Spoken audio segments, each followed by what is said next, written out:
જરા વિચારો, એક જ પળમાં બધું જ બદલાઈ જાય. આફતિઓ ખરું ને, બસ આવી જ હોય છે, એકદમ અણધારી અને એટલી શક્તિશાળી. આ ખાલી છાપાની હેડલાઇન નથી હો, આ એક એવી હકીકત છે જે આખી જિંદગીને ઉપર નીચે કરી નાખે. પણ મોટો સવાલ એ છે કે જ્યારે આવું કંઈક થાય ત્યારે શું આપણે બસ હાથ પર હાથ ધરીને બેસી રહીએ, કે પછી આપણે તૈયાર હોઈ શકીએ? ચાલો આજે આનો જવાબ શોધીએ. આ જે તસવીરો દેખાય છે ને, એ ખાલી કુદરતી ઘટનાઓ નથી, એ તો પ્રકૃતિના ગુસ્સાની, એના પ્રકોપની યાદ અપાવે છે. પણ ક્યારેય વિચાર્યું છે કે એક સામાન્ય ભૂકંપ કે વાવાઝોડું આપત્તિ ક્યારે બની જાય છે?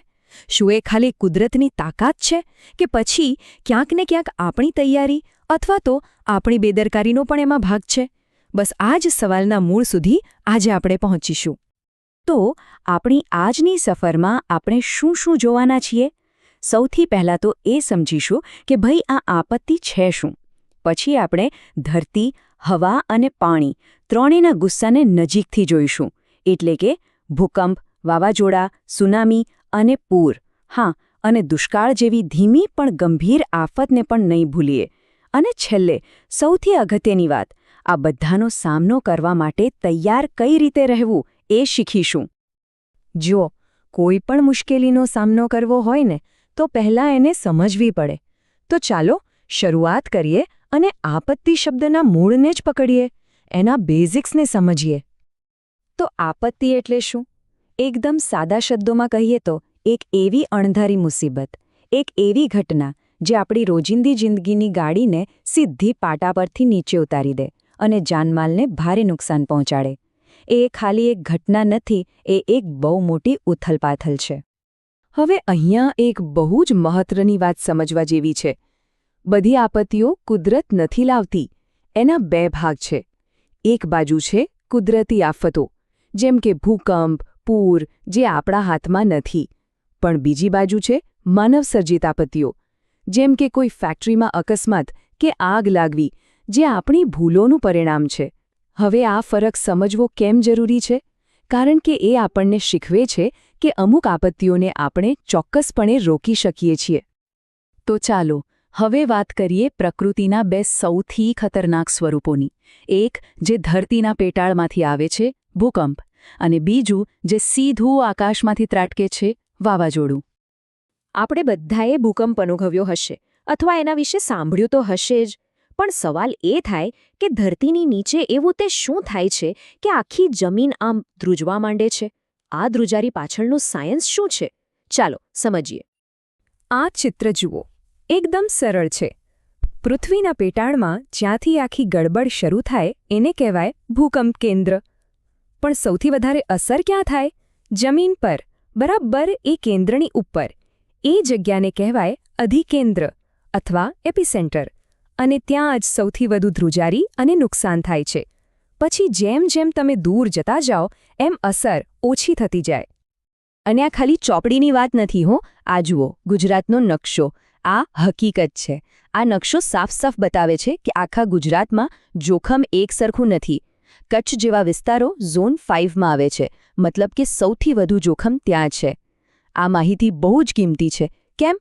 કારણ કે એ આપણને કહે છે કે કયા વિસ્તારમાં વધારે સાવધાન રહેવાની જરૂર છે. ચાલો હવે ભૂકંપમાંથી બહાર આવીને વાત કરીએ વાવાઝોડાની, એટલે કે સાયક્લોનની. આ છે ને હવાનું એક તોફાન છે. સિમ્પલ રીતે સમજીએ તો જ્યારે ગરમ હવા હલકી થઈને ઉપર જાય ત્યારે એની ખાલી જગ્યા ભરવા માટે આજુબાજુથી ઠંડી અને ભારે હવા એકદમ દોડીને આવે છે. અને આ દોડાદોડીમાં હવા ગોળ ગોળ ફરવા લાગે છે. અને બસ બની ગયું આ એક વિનાશક વાવાઝોડું. આ નકશા પર એક નજર નાખો. એ આપણને એક સીધી ચેતવણી આપી રહ્યો છે. ભારતનો જે લાંબો દરિયાકિનારો છે, ખાસ કરીને પૂર્વ કિનારો, અને આપણું ગુજરાત, એ તો વાવાઝોડાના સીધા ટાર્ગેટ પર જ રહે છે. આ વિસ્તારોમાં રહેતા લોકો માટે તો વાવાઝોડું એક જાણીતું સંકટ છે, જે વારંવાર આવે છે. ધરતી અને હવાની વાત તો કરી, હવે વાત કરીએ પાણીની. એ જ પાણી જે આપણને જીવન આપે છે.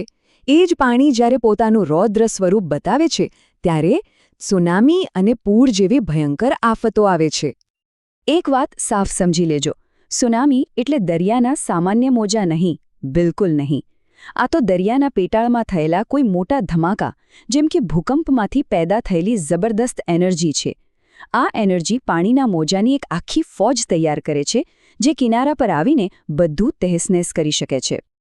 સુનામી કઈ રીતે બને છે એ સમજવા માટે ચાલો એક નાની રમત રમીએ. કલ્પના કરો કે એક મોટું ટબ છે, જે આપણો દરિયો છે. હવે જો તમે એના તળિયે અચાનક એક ધક્કો મારો તો શું થાય? પાણીમાં લહેર બનશે, બરાબર? ઊંડા દરિયામાં આ લહેરો નાની લાગે છે, ખબર પણ ના પડે. પણ અસલી ખેલ તો ત્યારે શરૂ થાય છે જ્યારે આ મોજા કિનારા પાસે છીછરા પાણીમાં આવે છે. ત્યાં એની ઊંચાઈ અને તાકાત એટલી વધી જાય છે કે એ પાણીની એક મોટી દિવાલ બની જાય છે. બસ આ જ છે ત્સુનામી. અને હવે પૂર. એની વ્યાખ્યા તો એકદમ સીધી-સાદી છે, પણ એનું પરિણામ બહુ ભયાનક હોય છે. જ્યારે વરસાદ એટલો બધો પડે કે નદીઓ છલકાઈ જાય અને એનું પાણી આપણા ઘરોમાં, શેરીઓમાં અને શહેરોમાં ઘૂસી આવે, બસ એને જ પૂર કહેવાય. પણ આવી આફતમાં પણ આશાનું એક કિરણ હોય છે. આ વાક્ય એ જ બતાવે છે. જ્યારે પૂર આવ્યું ત્યારે ગામના લોકોએ એકબીજાનો હાથ પકડ્યો, એકબીજાને મદદ કરી. અને આ જ તો છે આપણી સૌથી મોટી તાકાત, આપણી એકતા. એ જ આપણને દરેક મુશ્કેલીમાંથી બહાર કાઢે છે. બધી આફતીઓ કંઈ અવાજ કરીને નથી આવતી. અમુક આફતો, જેમ કે દુષ્કાળ, એ તો એકદમ ચૂપચાપ, ધીમા પગલે આવે છે. પણ એનો પડછાયો એટલો લાંબો હોય છે ને કે એની અસરો એટલી જ વિનાશક હોય છે. તો દુષ્કાળ એટલે શું? ખાલી વરસાદ ના પડે એટલું જ નહીં. ના, એ તો એક લાંબી અને ધીમી પ્રક્રિયા છે, જેમાં પાણીનું એક એક ટીપું સોના જેવું કિંમતી બની જાય. ધીરે ધીરે જમીન સુકાવા લાગે, નદીઓ અને તળાવ ખાલી થઈ જાય અને આખરે માણસોથી માંડી ને પશુપંખીઓ બધાના જીવન પર એક મોટો સવાલ ઊભો થઈ જાય છે. અને દુષ્કાળની અસર છે ને, એ એક ચેઇન રિએક્શન જેવી છે. પાણીની તંગી એટલે ખેતરોમાં પાક સુકાઈ જાય, પાક ના થાય તો અનાજની અછત, ઘાસચારો ના મળે એટલે પશુઓ મુશ્કેલીમાં, અને આ બધાની સીધી અસર લોકોની રોજીરોટી પર પડે છે. આખું અર્થતંત્ર ખોરવાઈ જાય છે. સારું, અત્યાર સુધી આપણે બધી સમસ્યાઓ જોઈ, એના ભયાનક પરિણામો પણ જોયા. પણ હવે બહુ થયું. હવે વાત કરીએ ઉપાયની, સોલ્યુશનની. હવે વાત કરીએ એ તાકાતની જે આપણને આ બધી આફતો સામે લડવાની હિંમત આપે છે. અને એ છે આપત્તિ વ્યવસ્થાપન, એટલે કે ડિઝાસ્ટર મેનેજમેન્ટ. આ બધી ચર્ચાનો સાર શું છે? એ જ કે જુઓ, આપણે વાવાઝોડાને તો રોકી નથી શકવાના, પણ આપણે મજબૂત મકાન તો બનાવી શકીએ છીએ, ખરું ને? આપણે ભૂકંપને અટકાવી નથી શકતા, પણ એક સેફટી પ્લાન તો તૈયાર કરી જ શકીએ છીએ.